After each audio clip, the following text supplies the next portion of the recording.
Good afternoon and welcome to another edition of the Internet Governance Briefing of the Geneva Internet Platform. We have made a short break during the summer. I hope you had some time to enjoy, relax, maybe even travel, and I do hope you're all safe. As usual, we were thinking that the summer would be a little bit lighter without many developments, and it turned out it was not like that. So we'll have quite some rich content today. But before moving on, for those of you that might be for the first time with us, welcome. And let me just tell you what is the goal and the outline. What we want to do within the next 45 minutes is to run through the most trending issues in the past, well, now 2 months over the summer that are related to digital policies and internet governance, see what has been happening, and then also look into what's coming next month when it comes to events and developments. We'll start with a brief run through the main trends, then we'll go into what we call IG Barometer to feel the pressure of different internet governance issues, and then we'll look into the events of the next months and what Diplo can offer. I invite you, because this is an online meeting, to be active in the chat. At all times you can share your comments, your thoughts, your questions. My colleague Susonia will be a chat moderator, so she'll try to capture what's happening in the chat and feed occasionally into thematic discussions that I'll lead with some of my guests. I'll introduce them in a minute. And of course, within the next 45 minutes, we'll be able to bring just some of the updates. Everything else that we miss and much more you can find on the Digital Watch platform in the newsletter. You can subscribe to newsletters, but we'll get back to that soon. Let me jump straight to the 3 trending topics of the previous 2 months since June, when we did the last Internet Governance Briefing. Of course, the first topic that we will tackle has to be related to reality that surrounds us. One of the most important geopolitical developments was definitely developments in Afghanistan and the Taliban which took over Afghanistan, and believe it or not, it does have quite some digital aspects. The second topic is related to a lot discussed Apple's new child protection mechanism or feature of technology. And the third one is something you've definitely seen around media for quite some time, which is the so-called Pegasus spyware. Many alleged victims among activists, journalists, even politicians and so on. We'll reflect briefly on that. But I want to start with the first topic when it comes to Talibans and the social media, or if you wish, Talibans on the social media. So we've witnessed developments in Afghanistan. It's definitely one of the key developments in geopolitics these days, these weeks. And one of the main questions when it comes to social media is how do social networks these days see the content which is related to Talibans, to extremism, to their accounts and so on. And here I'll invite my colleague Pavlina, who is joining us from the US, to help me discuss this topic. So Pavlina was covering the social media, the content, and these aspects. I have a particular question, Pavlina, for you. This is the Taliban content is not new thing in social media. We have seen Facebook, Twitter, all the others having some sort of a policy related to that. But now things seems to be changing because we have an official government, whether it's accepted by the others or not, which is actually in power in Afghanistan. And how are social media platforms reacting to that sort of a shift when it comes to content? Pavlina. Thank you, Vlada. So just to look at what we're dealing with is Taliban is not a new player with a social media and presence online. Their first website was in 1998, and by 2019, they had a full-fledged, very mature presence on social media with very little influence by Facebook or Twitter taking down their content. So the question is a little bit tricky because Taliban is not considered a terrorist organization under the US State Department, and which was used to justify to put down other accounts of militant groups like Hezbollah or Hamas in 2019. So each of those platforms has its own policy right now, how they deal with Taliban. Facebook got Taliban off their platforms, including WhatsApp and Instagram, saying they are sanctioned under United States government rules, meaning the Treasury Department rules, not the terrorist organization designation.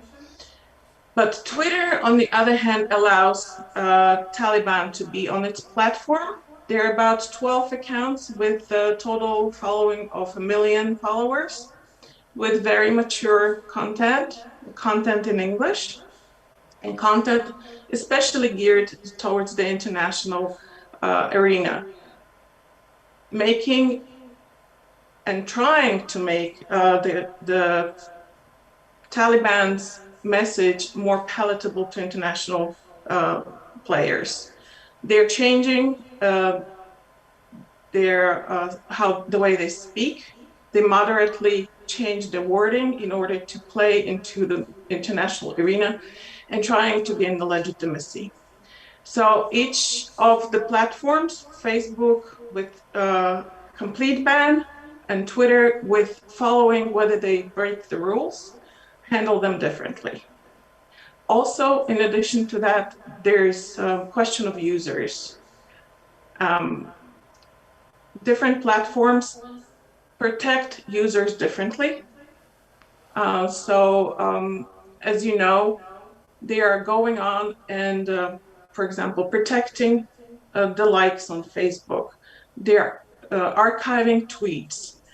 On LinkedIn, there are no connections of Afghani users. So there are different aspects to this handling the content on social media. Thanks, Palmina. It's interesting that you mentioned this approach to protecting the users as well, because we usually think about what is being posted online and how we're going to treat the extremism content. But there's a lot of activity now by social media how to protect the Afghani users which were maybe critical of the Taliban and so on, how to remove that content for a while, how to make it unavailable to Taliban to review. One thing that struck me when you mentioned before on the approach when it comes to objectionable content or problematic accounts of Taliban is two different approaches. One, if I understand correctly, that's more of the Facebook one, is looking at the accounts related to Taliban, while Twitter is looking more at the content which is problematic. Do you see that difference, and can we say that then those two might be different ways to tackle the problem in future? They will probably have to be combined eventually, because in addition to the content, and Taliban, as I said, is not a new player with the social media. They have very curated content which does not infringe on the rules on Twitter, for example, on purpose. So it is not haphazardly out there. The other thing is the accounts. There are Taliban accounts of Taliban speakers, but there are also accounts of Afghani government, which now the social media platforms are asked to move to Taliban. And that would give Taliban another sheen of legitimacy and taking over the government. So one thing is if Taliban speaker tweets something, and another thing is if the same person tweets as a Department of Defense of Afghanistan. So for now, the social media platforms are waiting it out. They're waiting to see how the international arena accepts or not accept Taliban and what legitimacy it gives it. And then they will go forward with the Afghani government accounts. And another thing which is very important here is to look into Afghanistan itself. There are calls by civil society warning that the internet will be banned again in Afghanistan. That's one thing, whether the internet will stay in Afghanistan at all. And second, the opposition to Taliban already started its online presence. So we will see different narratives from different players on different platforms acting out in the next couple of months. And as far as the legitimacy is concerned on the international arena, that we'll have to see. I mean, today is the last day of withdrawal, so we'll have to see in the next month how that will develop. But there are signs that it is becoming more legitimate.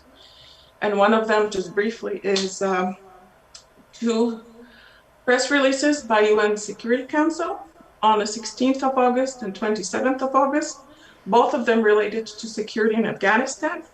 The older one on the 16th of August has had Taliban as organization, which was called for not supporting terrorists on the territory of Afghanistan.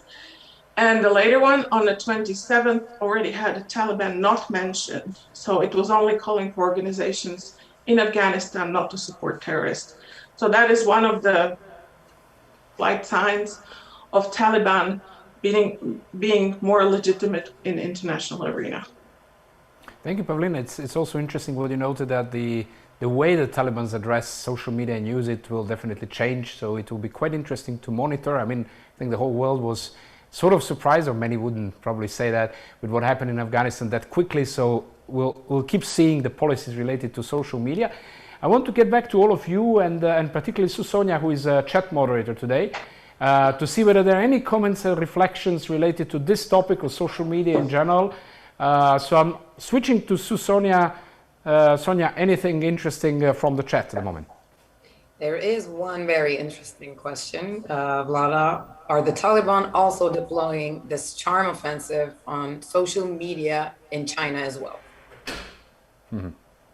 Yeah, that's interesting. I don't know, Pavlina, whether you have any reflections on that, but I guess we can also hear from all of you on what you have captured in this quite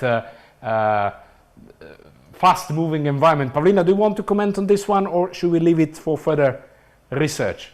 I would leave it. I'm not aware of Taliban targeting a specific audience or specific player, other than making their message more palatable, because their goals didn't change. Their goal is still the Sharia law, the type of what the West considers medieval attitude. But they're trying to make it more palatable, more acceptable for the international arena, which I believe, if they are in talks with China and Russia about their legitimacy, would work for that purpose as well. Thanks. Yep. Geopolitics will also play an important role. Thanks, Pavlina, for that. We'll keep following on this trendy topic, if you wish, in the next period and forthcoming period as a Digital Watch. But I think, and certainly you can continue with your comments in chat, and Susonia can bring some of them back at later stage. But I want us to move to the second topic, second trending topic of today. And there was a huge buzz in communities, in media, or at least mostly currently in communities, about the Apple's new child protection measures. So in a nutshell, what Apple decided to insert into the new generations or updates of iPhones is a sort of a scanning of a content of the phones, particularly images, videos, that are, before they are uploaded to the iCloud, searching for any possible content which matches with child sexual abuse material. So the goal is obvious: to protect kids, children, to try to reach out or try to identify the exploitation of children. The technology itself, as Apple explained, is not intrusive in the sense that it doesn't really look into the photos. It uses sort of a hashtag tags, or if you wish, hashes, hash calculations, or sort of a fingerprint of different video materials and photos, and matches them with the known databases or collected sexual abuse materials collected by law enforcement agencies and authorities, NGOs, and so on and so forth. And only if this hashes matches with some additional checkout, this goes as a report to the law enforcement authorities. It sounds as a very trivial issue, but there was a lot of pushback by the privacy communities, human rights communities, when it comes to this decision, this technology, as it could possibly be a make or break when it comes to privacy. And this is where I want to invite my colleague Ginger Pak, who is in the US. Ginger has been following and discussing a lot on privacy, human rights issues. So Ginger, probably the first question for you is, what was the fuzz of this privacy community about? What's wrong with this, what used to be a very useful decision of technology by Apple? Ginger. Thank you, Vlada. It is very interesting, as you pointed out, and you've given some of the background, so I can briefly just say that obviously we're all going to agree that adding this capability might be justifiable in the face of child abuse. And there are huge questions about what happens when governments around the world, from the UK to China, ask Apple to match those same kinds of images for other uses. So while we have the traditional privacy issues, should they be reviewing, should they be checking, there's also the possible extension to what if they want terrorist content, images of protests, unflattering pictures of dictators. Not only that, none of that until now happened right on your phone, in your hand. It's, I think, the bit of the scary trend. It actually reminds me of a video clip you did, reaching out of the podcast to pick up a phone off of your desk. It's no longer that the line is blurring, it's that the line doesn't exist anymore. Apple has said that they will refuse to give this access to governments, and they say that governments cannot force them. But these kinds of demands are routinely made around the world, and we don't know what will happen. Not only that, there are other things to consider. There are possibly other low-hanging fruits, steps that Apple might consider that might have a larger impact.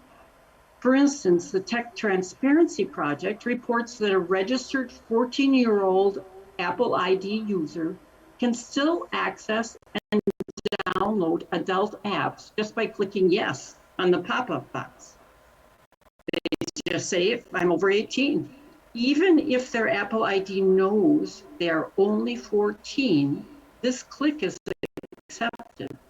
But Apple promises that its App Store is a safe place for kids and that it rejects all apps that are over the line, especially when it puts children at risk. Well, that's not always true. The good news there is it looks like Apple ID doesn't share user data with the App Store, so they don't know how old the kids really are. But the bad news is there is essentially no age control on downloading apps. So there's a lot to be done, and pros and cons about each of them, but there are other things that perhaps have fewer implications for privacy that should be at least considered as well. Thanks, Ginger. And I think it was indicative that also Snowden had a blog post reflecting on this. And whenever Snowden reflects on something, it causes a huge buzz. And he actually distinguished some of the points that you said. One is that it's not anymore searching in the Apple's cloud. It's a public cloud, we use it, but it's in a way theirs. It's now searching on our phones before it actually goes to the cloud.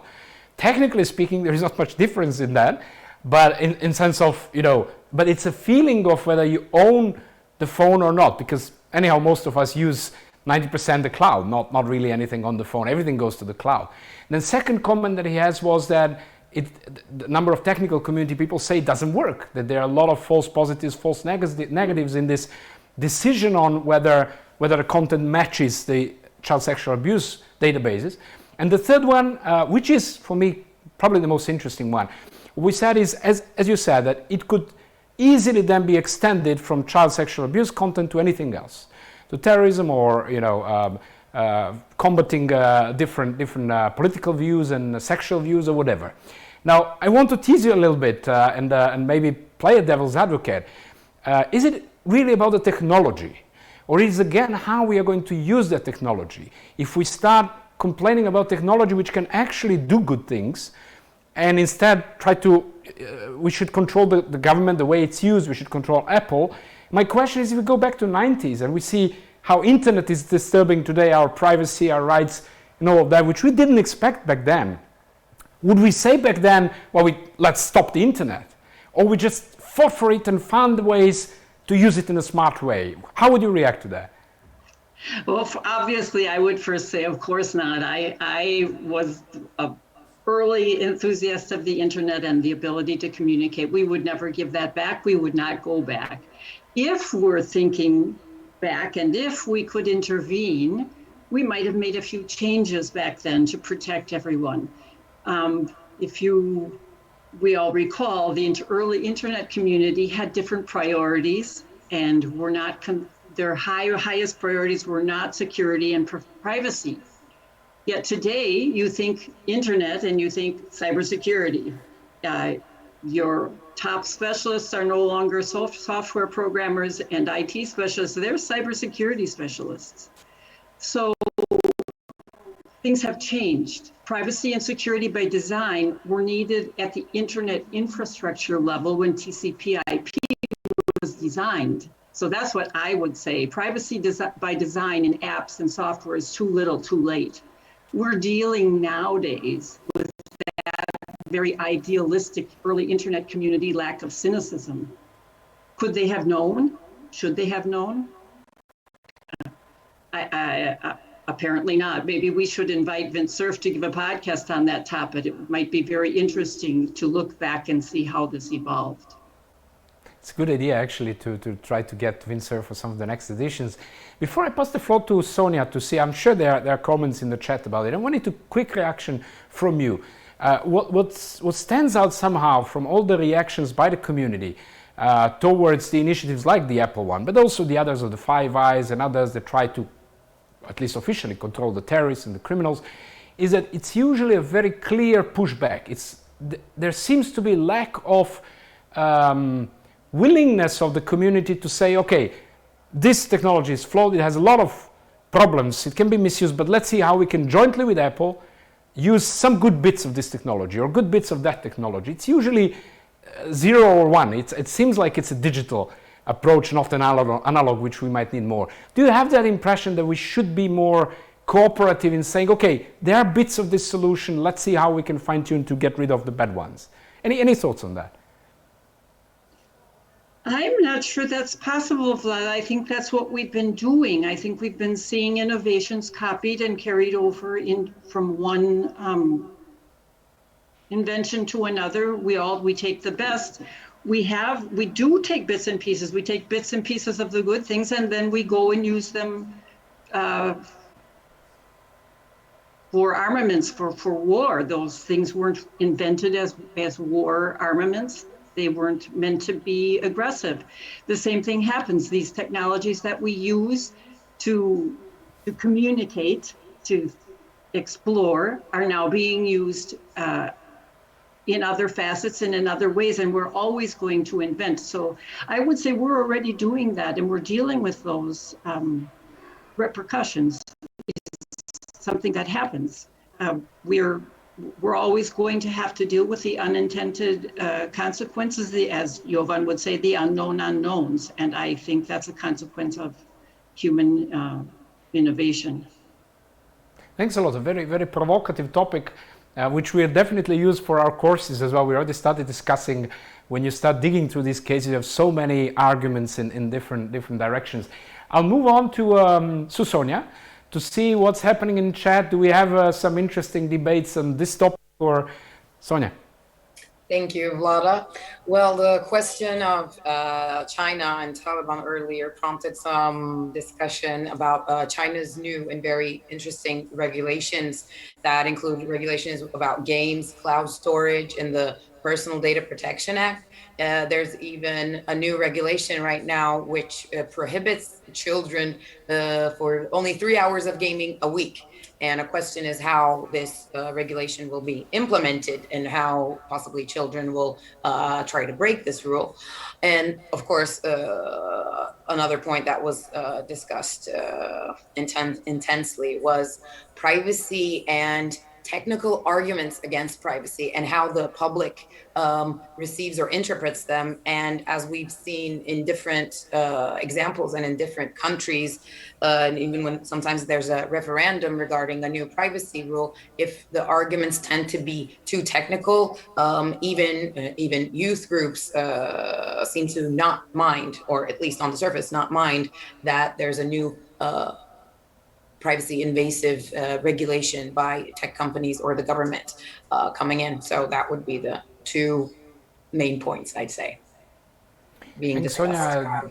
Thanks. Well, I think this part on the communication of the way we communicate privacy issues and lack of or reducing technological complexity is really important. I want to get back to Ginger with a quick comment on this Chinese example, because I know, Ginger, you have also studied that a little bit. Well, we would easily say, because again, it's a child protection issue. Yes, of course, we want to limit the kids to play games for 3 hours. What's wrong with that? Any reflections on this Chinese case and more information?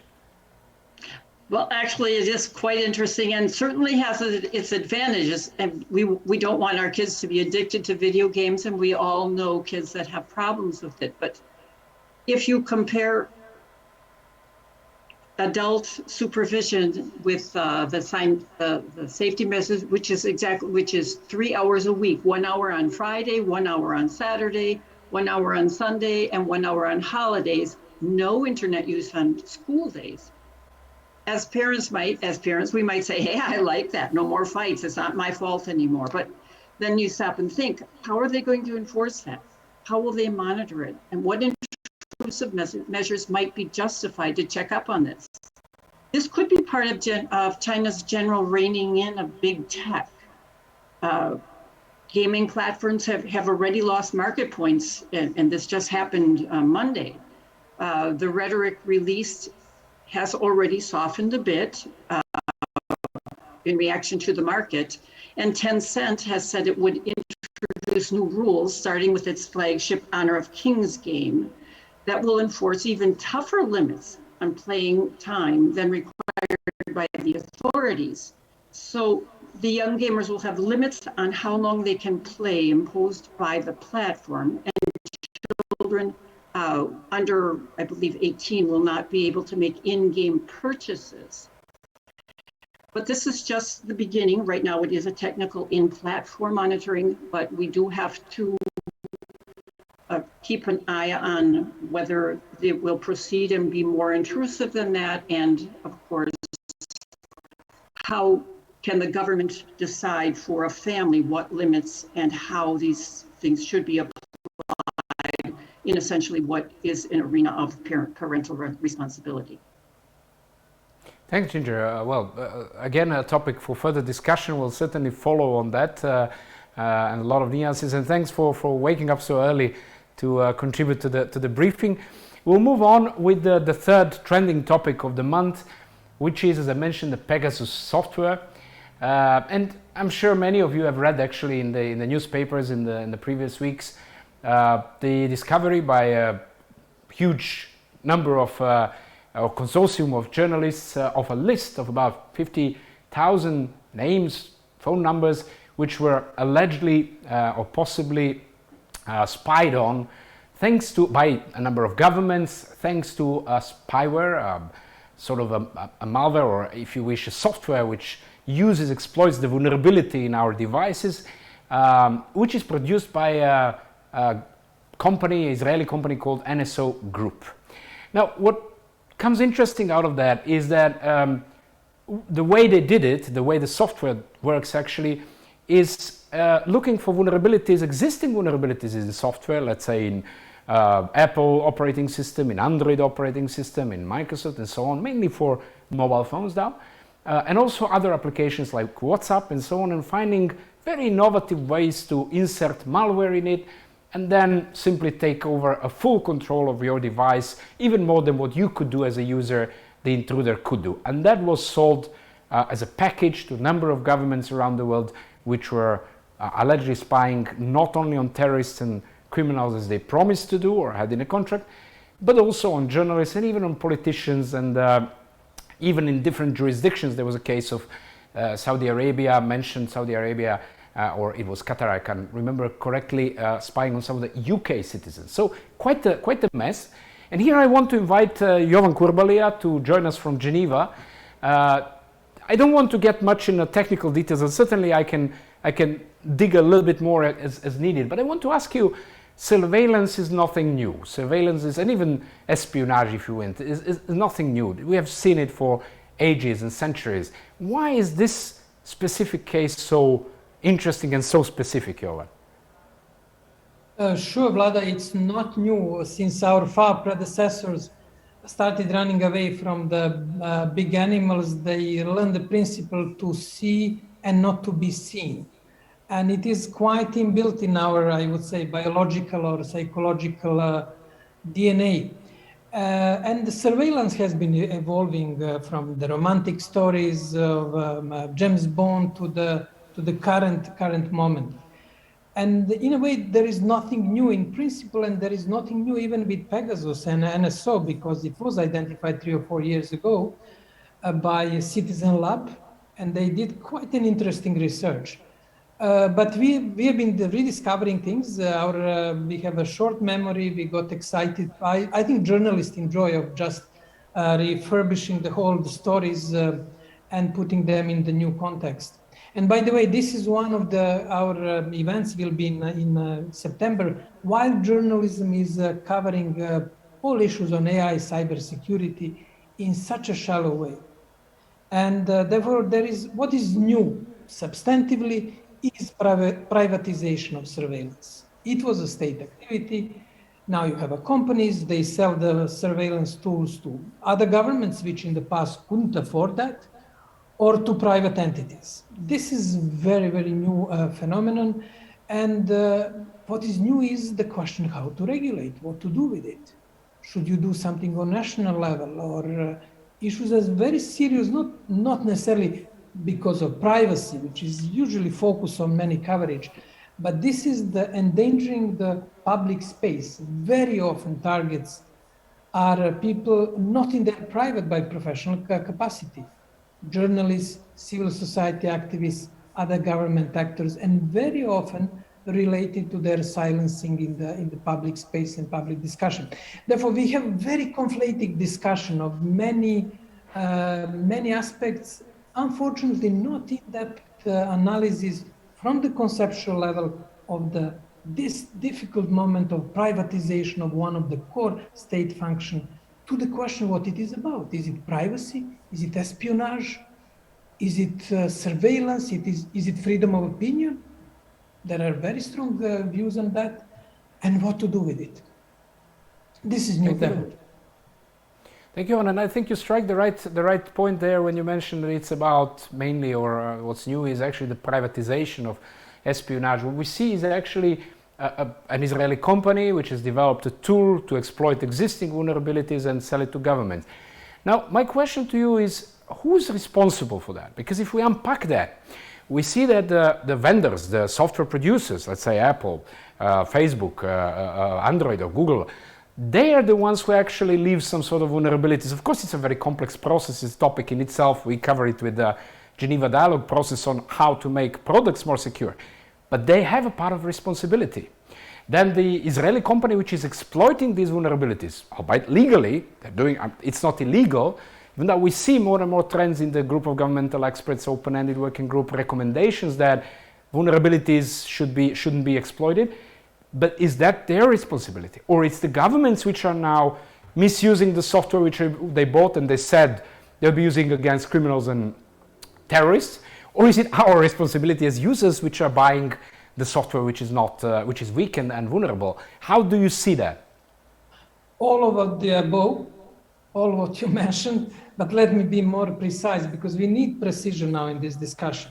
There is a question of societal or business responsibility or companies, us as citizens, but ultimately legal responsibility is very important, where you can start the legal action. And if you analyze carefully the most of the reactions to Pegasus, there are very few legal bases within the national law around the privacy protection. That's the case.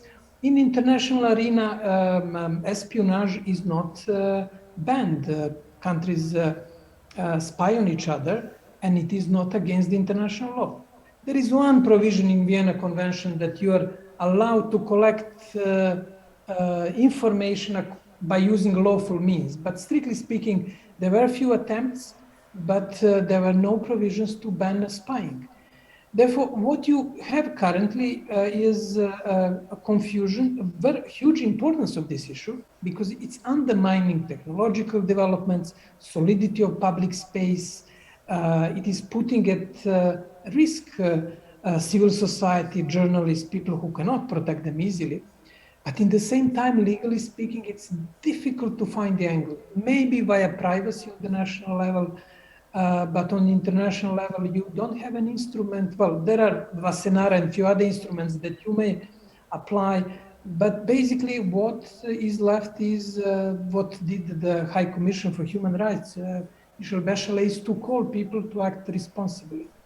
But you cannot start court case, either in International Court of Justice. Difficult, there is amnesty court case against Israeli Ministry of Defense because of spying on some amnesty activists, but those are very, very big grounds. Therefore, all in all, confusion, no possibility to start a legal action, and need to do something definitely, because the risks are huge. There is an interesting recommendation in the report of the group of governmental experts in June and May, end of May, which actually suggests to governments to set up national legislation, policies, environment, framework, which would, among other, prevent business exploitation of vulnerabilities, including those that could end up with hurting journalists, whistleblowers, and others. So it will be interesting to follow on what happens. I'll turning to Susonia to see whether we have any interesting reflections on this, on the Pegasus and, again, privacy. Sonia, anything in the chat that you want to mention? Well, the discussion on the spyware, it started another discussion about the COVID-19 certificates, the one that WHO will use, the World Health Organization will use, which will be using opaque AI. And the EU scheme was mentioned, which the only disclosed data would be name, date, the type of vaccine, and if you're not vaccinated, whether it will disclose that and not. But so far in the comments, of course, there's no agreement on how safe it is or isn't. Thanks, Sonia. Yeah, that's again back to privacy and something we have been covering at the beginning of this year in the briefings. We'll definitely get back to that. Jovan, any comment on the COVID certificates, if you want to briefly, and privacy? And then if there is any other update that you want to bring, something which is your personal highlight of the last 2 months when it comes to digital policies. No, Vlad, just to close, I was rather negative in our chances to do something with Pegasus. We have to do something. And there is a need to have a very serious discussion, to put the pressure on companies which deal with Pegasus, to do something on standardization, to introduce independent juridical bodies, to think about some sort of Wassenaar style agreement for export of this type of technologies. There are tools, just not to look very sort of negative in the estimates. But what is extremely important is to have a serious discussion. What we are talking about.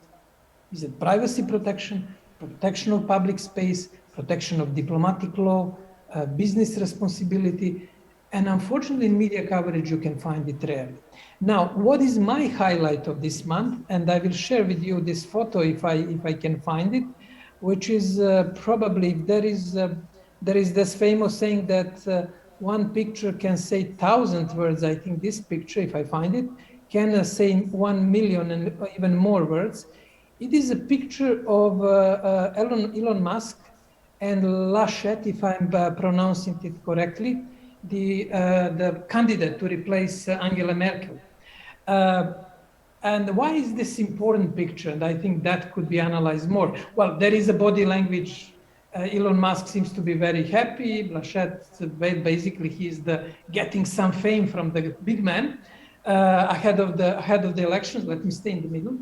And they basically, why is it this important? There is some sort of urban legend in the German digital community that 5 or 6 years ago, when current Chancellor Angela Merkel was told that that cars will become computers on wheels, she said, we have to do something. And this is sort of that Copernican moment where Germany started investing heavily in academic research, in training. Now this moment is coming. And on this picture, we have Elon Musk, symbol of computers on the wheels, and we have Lachette, the symbol of Germany, country in which collective psyche, we have it with the countries, the question of cars, engineering, and manufacturing cars is so important. Not only for Germany, but BMW, Audi, Volkswagen, Mercedes, those are really powerful symbols of our life and our era. Is the message from this photo basically, hey guys, from Musk, this is the end of your time. Forget your studying of the engines with internal combustion. Forget your mastery of the engineering. Now the game is different. I'm coming with Tesla, Apple is coming soon, and be ready for that. This moment is, for me, the most telling photo of the summer, digital summer, because it hints one of the profound change in the global economy and the challenge for Germany and challenge for Europe in general, and really big impact on all of us because cars are so present in our life, in our psyche, in our way of dealing with things. Therefore, that's the photo of the month, at least for me, or the summer. Thank you, Jovan, and yeah, you can fit well between two of them. But this whole story again brings us probably even more to the question of responsibilities now that big private actors will dive in almost any kind of any part of our lives, including the auto industry and so on. So definitely be revisiting these discussions in the next months and years. Thank you, Jovan, for joining. With this, we close the trends or the trending topics, but there have been a lot of other developments in the last 2 months. So we'll move on to Barometer. What is the Barometer? The Barometer is our way to show the pressure of different topics or different issues, different main topics on the agenda, and how they relate to previous months. And obviously, content policy is something that is obviously high. We have touched upon that, discussed it already. But there are 3 other topics which we'll briefly run through: cybersecurity, digital rights, and e-commerce. At this point, I'll invite my colleague Andreana to join me. Andreana, thank you for joining and help me drive through these topics. So firstly, let you explain what's new when it comes to e-commerce. Thank you, Vlada. We'll dive right into e-commerce, where in July, G20 finance ministers endorsed the OECD agreement on global tax rules. We are looking at a 15% company tax. And what it basically means is that multinational companies will be taxed in those jurisdictions from where their users come from. We'll hear more about the rules of implementation in 2022, and the rules will be enforceable from 2023. So that's something that we will still be talking about, I guess, in a few months' time. And a California court ruled that Proposition 22 is unconstitutional. I'm going to need a few minutes for this one. What does Proposition 22 do? It allows companies to classify people who work for them as independent contractors, not as employees.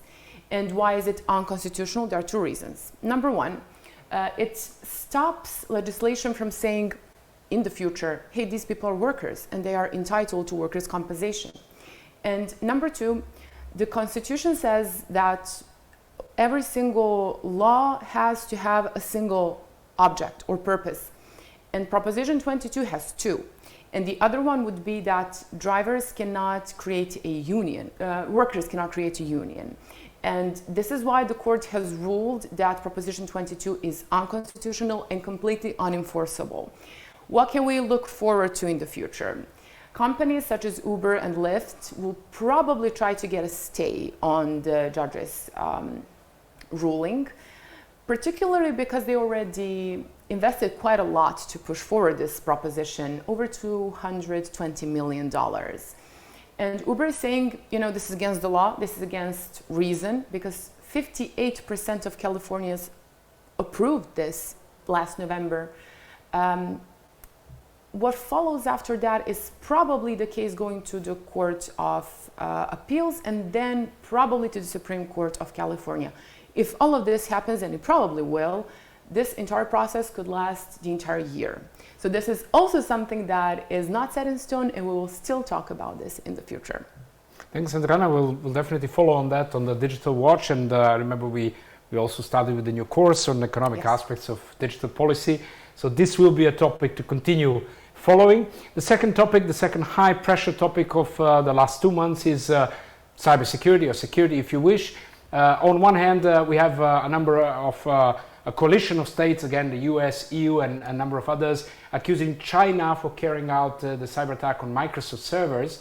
And there was a lot of comments about that. Some of them were critical towards the approach, how these states did it. They could have maybe linked more to the report of the group of governmental experts in 2021, where they could have possibly focused more on the action rather than on who's behind that. But we'll definitely have to see how the governments, and all of them have agreed on the report of the group of governmental experts, how they will handle these recommendations, which are now quite detailed. In the US, President Biden has urged the private sector to step up the efforts on cybersecurity. That's something we've been following for quite a while. And then again, a ransomware attack on a software company, Kaseya, which affected customers in many countries around the world. What is interesting, and we'll particularly cover in the next months, is that when it comes to cybercrime, Russia has proposed a draft treaty on cybercrime. That's not the first time we've seen their drafts, but this time it has been submitted to this ad hoc group within the UN, which is tasked with creating a proposal for a global convention of cybercrime. That is something we'll definitely follow more closely in the next months.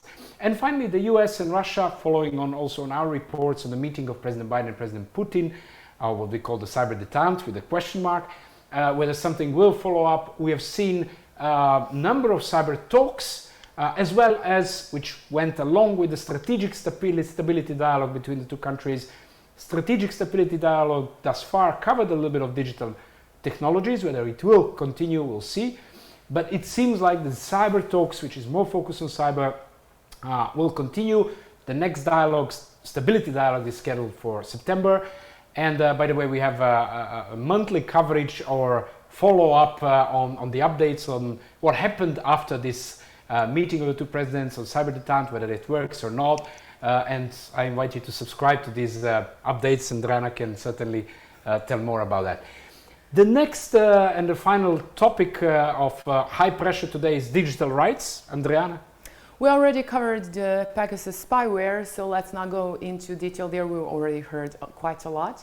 But we can mention that China has passed its first data protection law, the Personal Information Protection Law, which is modeled after Europe's famous GDPR. It also has extraterritorial effects. For example, it also sets out rules how to carry data out of China. It also deals with the consent of the data subject. It also outlines some of the principles for data protection, such as transparency and data minimization. I'll stop here because we will publish a detailed analysis of this law in our monthly newsletter, which will be out soon. Thank you, Adriana. And with this, we move on to what's coming next month. A brief review of the main events, again, many more events which we mapped on the Digital Watch, a brief review of the main events of the next months, and I leave the floor to you. I'll skip a little bit. Adriana. Thank you, Vlad. So we are talking about the global policy events, of course, and since the calendar is quite rich, there is no way for me to be able to enumerate all of them. You can see 5 of them behind me, but I will highlight 2. From the 14th of September and throughout that half of the month, the UN General Assembly will hold its 76th session. And on the 21st September, the general debate will start. It will be titled, and this is quite long, bear with me, Building Resilience Through Hope to Recover from COVID-19, Rebuild Sustainability, Respond to the Needs of the Planet, Respect the Rights of the People, and Revitalize the United Nations.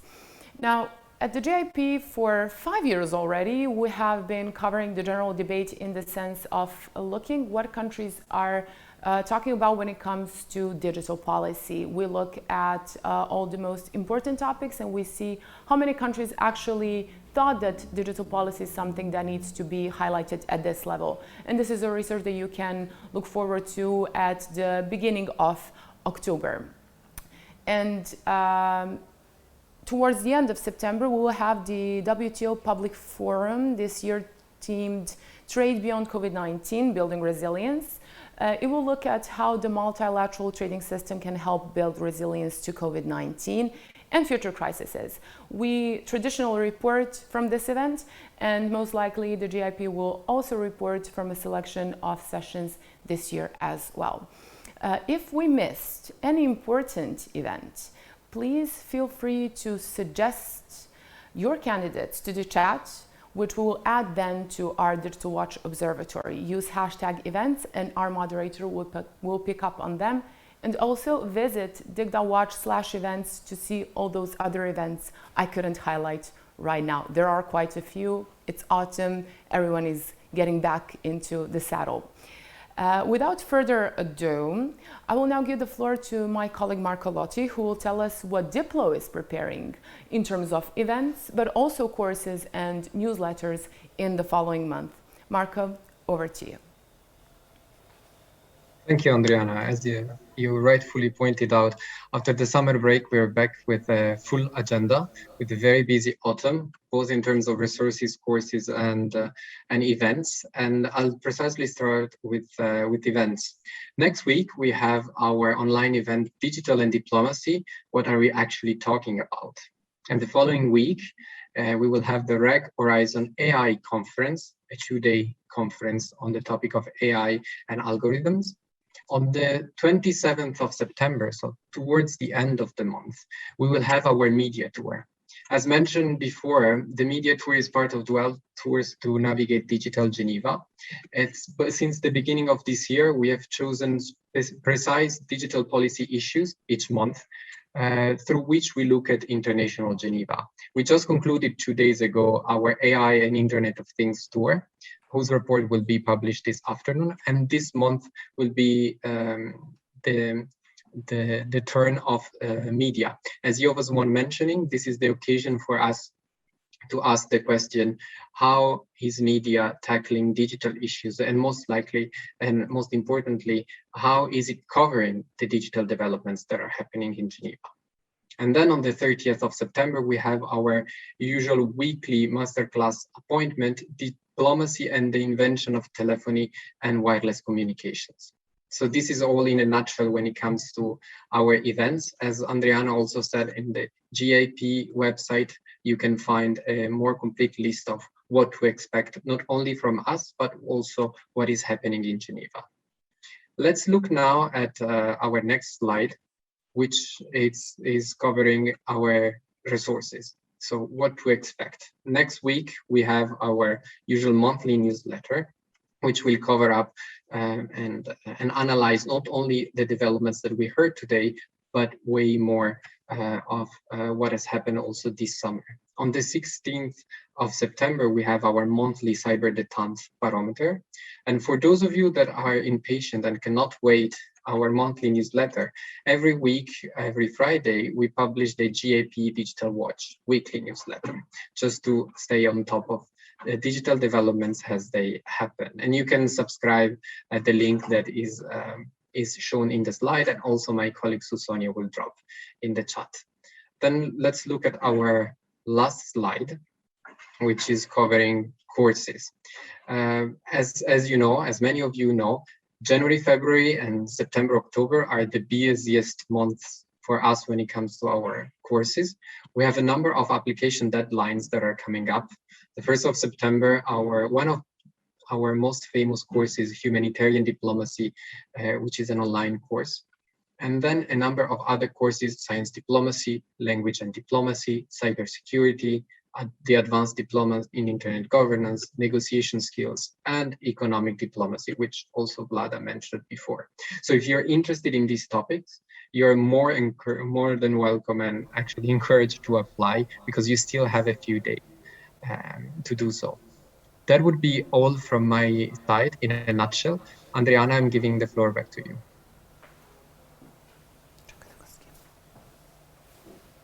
Thank you, Marco. Thank you for this overview. Well, with this, we come to the end of the monthly briefing. I'll just remind you that this time we didn't have the regional updates, but we do have them. So if you want to look at the very interesting regional updates around the world, visit the Digital Watch website and make sure that you run through them. There are other reminders? Yes, we need to remind you to subscribe to our newsletters if that's something that interests you. We have the monthly Digital Watch newsletter, we have the weekly updates all on digital policy, and we have the mid-month newsletter, I'd call it, the Cyber Detente Barometer. We publish it on the 16th of every month, symbolically for the month anniversary of the Geneva Summit. And you should also check out our online courses that start in October. As Marco already highlighted, now is the right time to apply. Thank you for participating. Thank you for being active. See you again. The next monthly briefing, last Tuesday of the month. That will be Tuesday, 28th of September, 14 CST or 12 UTC. And with that, I wish you stay safe, and I hope you'll manage to travel at least a little bit in the next month. Till September, till the end of September. Bye-bye. See you next time.